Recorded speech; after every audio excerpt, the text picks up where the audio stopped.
welcome to another edition of Lab Rats. My name is Andy Walker. I'm Sean Carruthers. And this is my Lab Rat Stands. And today on the show, we're going to cover flash drives. But not just not the flash drives you think you know about. This is the next generation of flash drives. This is the future. And because it's useful to talk about the future, because I have a new book out, and it's called, you call this the future? Well, actually, yes, you did. This is the future here, right here, at this show. It's true. I wrote it with Nick Sagan, by the way.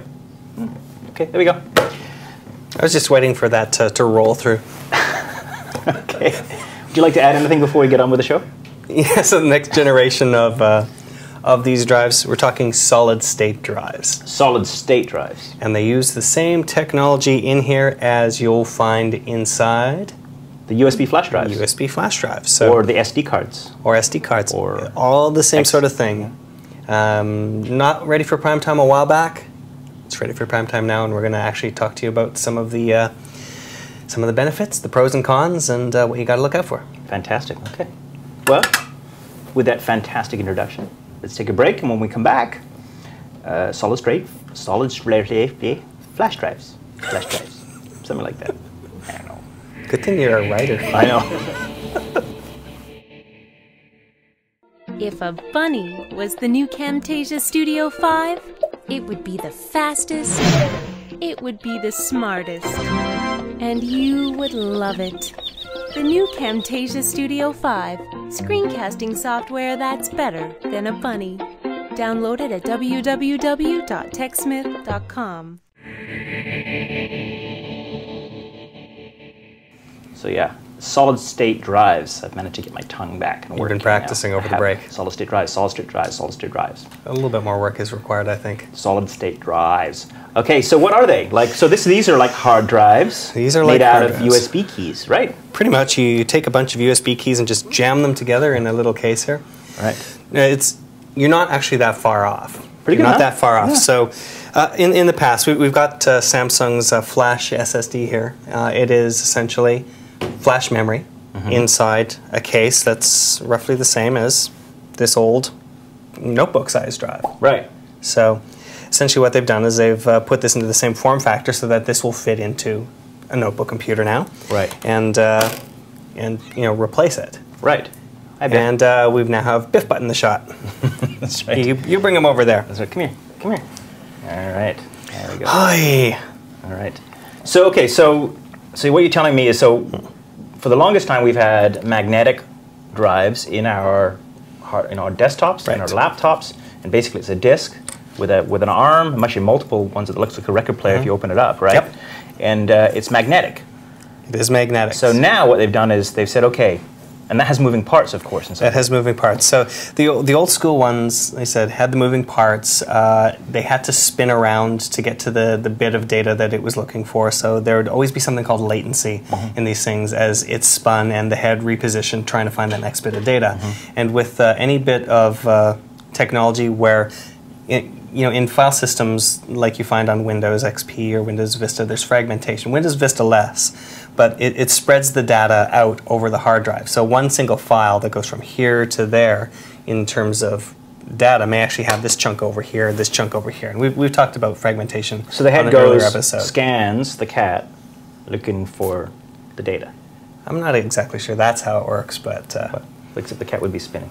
the cat would be spinning and at about 4,200 to 5,400 Biff wouldn't like that. times a second or per minute. All right. So that does away with. So the solid-state drives does away with that. It does away with that and replaces the magnetic spots on the surface disk, of the spinning disk with flash memory cells. Right. Now that saves energy because you're not spinning up the drive. It doesn't generate heat because you're not spinning up the drive. And it basically makes it a little bit faster to retrieve data because you can retrieve it in parallel instead of having to wait for it to come around to the write head, or to the read head in this case. Yeah, it actually has very, very fast read-write capability. In fact, it's part of the reason why Microsoft introduced a ReadyBoost in Windows Vista, which is where you can actually put a fast USB flash drive in to speed up the performance of the system. Yeah, I mean, I believe at this point that flash memory is still slower in throughput once you get it rolling all the way through. But the fact of the matter is that most people don't access their data in long streams. So for the way that most people use their data, where it's just little bits here and little bits there, Flash has the advantage because it can go straight to it, rather than having to find it on the disk, spin it, move the head around to get all the little bits and pieces. You don't have to move it around on this because all the little bits and pieces are as easily accessible as any other. So it's just like, bang, there it all is. There it is. Okay, good. Now, here's my question, right? So now you can get a magnetic drive for, I mean, you can get a half a terabyte, a terabyte. I mean, big sizes. So is that possible inside of the flash memory? It will be. It will Not be. yet, at this point, drive capacities on this is the downside of flash drives, is that we've got right here this Samsung Flash SSD. This is only 64 gigs. Okay. And you might remember when the MacBook Air launched a short while back, they were trumpeting the fact that they had solid-state drives in there to, again, save battery life, make access quicker, all of that, at the expense of the capacity here. They've only got 64 gigs in there, which is not a lot of space at this point. There's newer drives that are coming out that are 128 gigs, 256 gigs, and unlike the hard drives, they're actually going up in those binary sequences, from the looks of it. 64, 128. Yeah, you're getting insanely expensive when you get into those ones. Now, the good news is that this drive right here that we had, just a couple months ago, I had a chance to look at it for the first time for the lab, and at that point, the 64 gigabyte drive was $2,000, which is insane. Trying to imagine putting that into a computer, it could essentially be worth more than the computer. Since we did that, it's now come down to about $900. So okay, so the price is coming down. The price is coming down, just as it is with regular flash memory. Right. Okay, got it. So, is this the future? I believe this is the future. You call this the future? I do call that the future. Okay, good. So, but now it's an option, right? And it's more expensive. So, would you recommend that people buying new laptops go out and choose as an option, spend the extra money? Is it worthwhile? Like, what are the benefits besides the speed? The main benefit that people will see, it's a little bit more ruggedized. Is it? Yeah. If you, if you drop anything really hard, it'll break inside. But the fact of the matter is, without the spinning surface inside and the write head making contact with the spinning disk, when you drop it, you have a little bit more leeway than you do with a spinning mechanical drive. You drop that while it's spinning and reading or writing, you're going to damage the surface of that drive. This one, it'll take a lot more effort to really break it. Right. Other advantage is the battery life is a huge benefit to this. If you're not spinning it up full time, then your battery is going to last longer, which is one of the reasons they did this in the MacBook Air. By taking that spinning drive out in the higher end, you can actually make that battery last a little bit longer. Right. Is it worth the extra expense? You've got to need battery life, I think, to really justify that expense, and you got to want something that runs a bit cooler. Right. And I mean that's the other big advantage with a notebook is when you're putting things inside a small case like that, having something that generates a lot of heat isn't good. Your processor is already generating heat. You don't need your hard drive doing that too. Right. Very good. So heat dissipation is faster. It's more sturdy. It's more sturdy. But downside is more cash. It's more expensive for the time being, and the capacities are a lot lower in general. Okay, good. The one thing that is also worth mentioning on this whole topic that has been brought up in the past. Now, I don't know whether you ever talked to Steve Gibson about flash memory and using that as your system disk for Windows because of the way Windows writes to the registry constantly. Each flash memory cell inside one of these, whether it's a USB flash drive like this. Don't touch this, Biff. Is it cat-proof, by the way? It's not cat-proof. Okay. So one of the downsides of flash memory is it only has so many read-write cycles before each cell gives up the ghost. And it's been about 10,000 for a while now, which means after it hits 10,000 read-write cycles on this, then you can't use that cell anymore and your capacity starts diminishing. And with a system like Windows where it's constantly writing to the registry, that's a problem because if it's constantly writing, then you could burn that drive out in no time flat. Now, that's one of the reasons why you wouldn't want to use something like this. This is the Corsair Flash Voyager. It's 32 gigs, a lot of space. 32 gigs in this? 32 gigs in this. These used to be like half a gig, 1 gig, 2 gigs. Right. So you could theoretically use a flash drive if you can boot from USB. It's not as fast overall to do it via USB as it would be to do it right on the system bus. But you wouldn't want to use this because this technology right here doesn't have any special technology inside, as far as I'm aware, to prevent the system from writing to the same spots over and over and over again. Right. So with the Windows system, putting it on something like this, you could burn out those cells pretty quickly.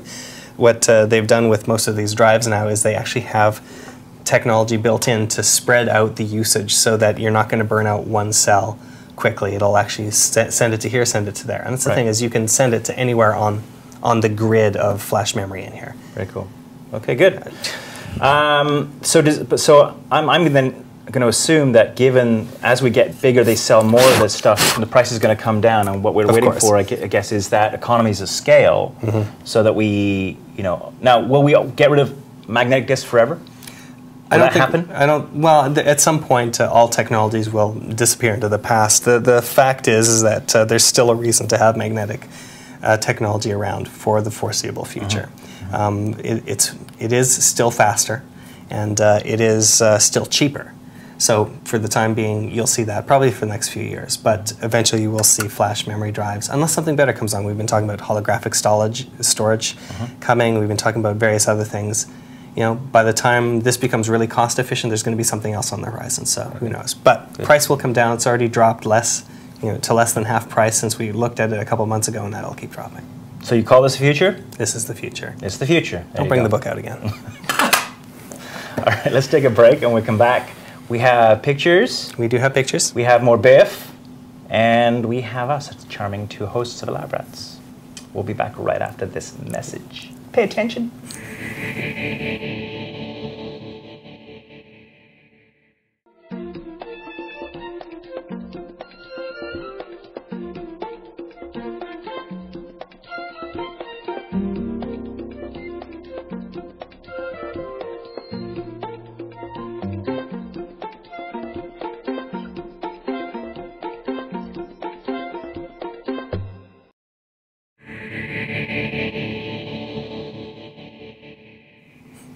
You really gotta brush Biff more often, man. You are covered. So is my solid-state drive. Look at my mouth, like it's like, ew. It's in my coffee. It's everywhere. Well, it is spring, right? Springtime here in North America anyway, so cats are shedding everywhere.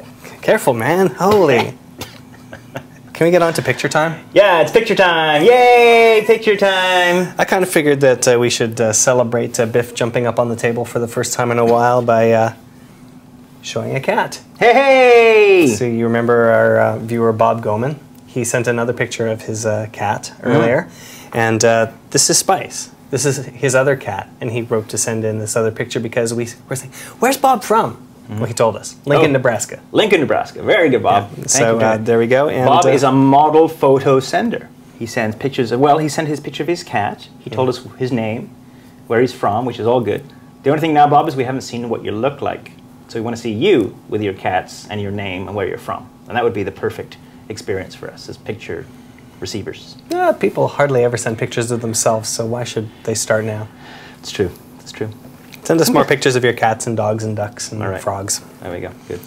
All right. All right. So speaking of which, so we've got a picture here that's created by Joshua, who's in Sawbridgeworth, England. It's his little take on the power of Leopard versus Vista. And you know what? I'm actually a little bit worried for Joshua's sanity looking at this. I don't necessarily disagree with Vista being under attack, but I don't know. This whole thing, it kind of worries me about Joshua. But just so we know what Joshua really looks like, we've also got a picture of him here too. Yay! So this is Joshua. And he's got his 2 iPod Touches, it looks like. Or something. 2? 2! He says 2. Yeah, he's saying 2. Hey, Joshua, send us a picture of you loving Vista, okay? Yeah, and we'll air that in whatever episode you send that for. Right. And we also have here, we have Jam, who's in the Philippines. And he's showing off his system, his rig here, a notebook and an external monitor. And Jam here also has a little project that he was working on. Oh, yeah? Wait a second, that's all him. It is. How did you do that? It's 3 Jams all working on the same machine at the same time. When I first saw it, I thought it was a team. A team, sort of like the Geek Squad or something like that. It's like the Philippines Geek Squad. There you go, good stuff. That was obviously, clearly he's master of Photoshop or something. Yes, well done. Very clever. All right. And I mean, you know, I'd love to be able to triple myself so I could work on these problems from 3 different angles at the same time. 3 Seans, oh god. Oh. 3 Andys, by the way. That'd be fun. Would they all have cat hair on them? I think so. All right, are we done? More pictures? Yeah, that's it. Don't forget, of course, you can send your pictures in to us at feedback@labrat.tv. You can send praise for my new books at... Yeah, don't send praise for the new books. Send praise for his new book to Nick Sagan. That's not nice. You're mean. I'm sorry. All right, no, it's just too tempting a target. I know, I'm sad. Oh well.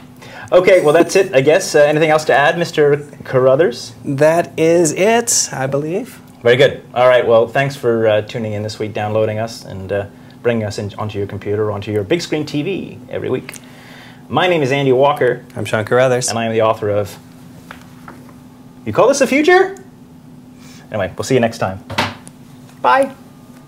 Are you ready?